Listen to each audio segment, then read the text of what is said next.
party. It's really great to be back. I'm really glad you all are here to see this. I have depression. That is how we're starting the bit, so here we go.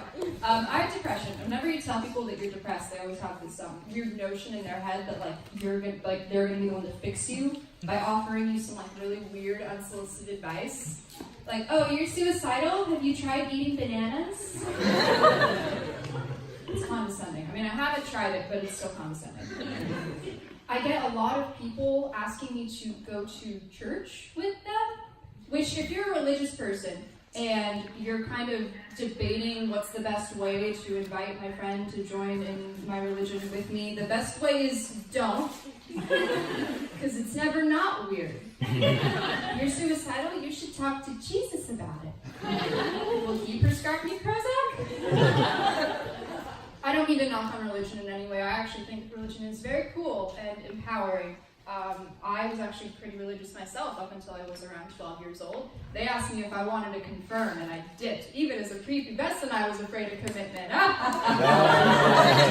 Anyways, I went to a Lutheran church with my mom, and then she got engaged to a Catholic guy, so we became Catholic. I'm gonna be honest, could not tell the difference. And it's so funny because real Christian people take that stuff so seriously. Like, I had a friend who started talking to a guy, and they were both fairly religious, and she was like, you know, I really like him, but I'm Catholic, and he's Baptist, so I don't think it's gonna work out. Which is the equivalent of saying his favorite movie is Ants, and mine's A Bug's Life. So, I'm not a marriage counselor, but somehow I think you can push through this one.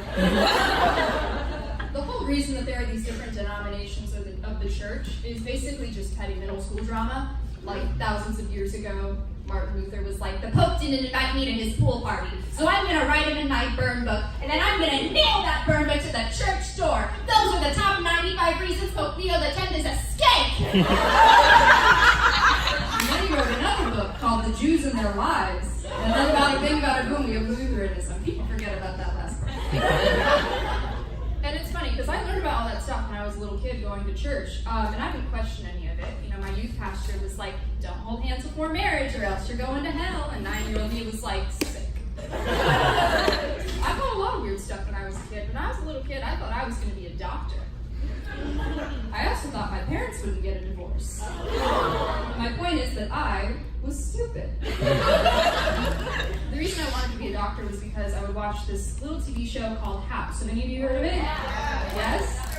Alright, so House is the best show I've ever seen in my life. It stars Hugh Laurie, also known as Skinny Russell Crowe, and he plays a doctor named Dr. House. He works at a hospital, as most doctors do, and he solves crimes. Diseases. He solves diseases. And here's what a typical episode of House is like. So you have the cold open for the show, which depicts the patient for that episode doing their one personality trait. These personality traits can vary from teacher to homeless to woman. And then the patient will either collapse or start coughing up blood in front of a crowd of people who do not care at all. Someone will always yell, somebody call a doctor, and then not do anything further than that. And then the theme song will play. Each show of House is an hour long. That whole cold open takes about 30 seconds. To recap, open. I sure do love skateboarding. But somebody call a doctor. Then we get to the part of the show where House limps in. He has a limp. Get it? He's a doctor and he has a limp. Do you guys get it? It's ironic. They mention it in the show a lot. So then, his doctor colleagues will tell House about the normal and sane tests they ran on the patient that any normal doctor would run. And then House will yell at them for it. So they'll be like, we thought that the collapse was the result of a stroke, but we saw no evidence of a blood clot when we ran an MRI. And then House will be like, oh really? Did you check his earlobes for HPV? Idiot, stop wasting my time. And it's like, that's not a normal thing that people have. You can't get mad at them for that. At about the midway point through the show, they think they find out what's wrong with the patient, they give them medicine for it, and it almost kills them every time. Whoops, it's fine. And then House decides to do more digging into the crime, disease, by meddling in the patient's personal life. This, 100% of the time, every episode, in involves him breaking into the patient's house, because there's no other way. And he finds some like weird knick-knack that like ties it all together. Then he'll storm into the very sick patient's room and tell him that he knows what's wrong and that everything will be fine. I'm just kidding. He berates them with guilt and insults for a solid 5 minutes. You want to explain why I found cocaine in this antique china teapot? Oh, what's that? You can't talk because you have a breathing tube down your throat because one of your lungs collapsed? Well, allow me to explain. Your husband is cheating on you with a member of, that's right, the Colombian drug cartel. And Colombia has what? The Zika virus. A mosquito with the virus bit your husband's mistress, then she bit him because they're freaky like that. And then he transferred it to you through some boring closed mouth kiss you guys had. And now you have this monstrous form of Zika that developed into cancer. You probably won't die. I don't know. You're welcome. And that's an episode of House.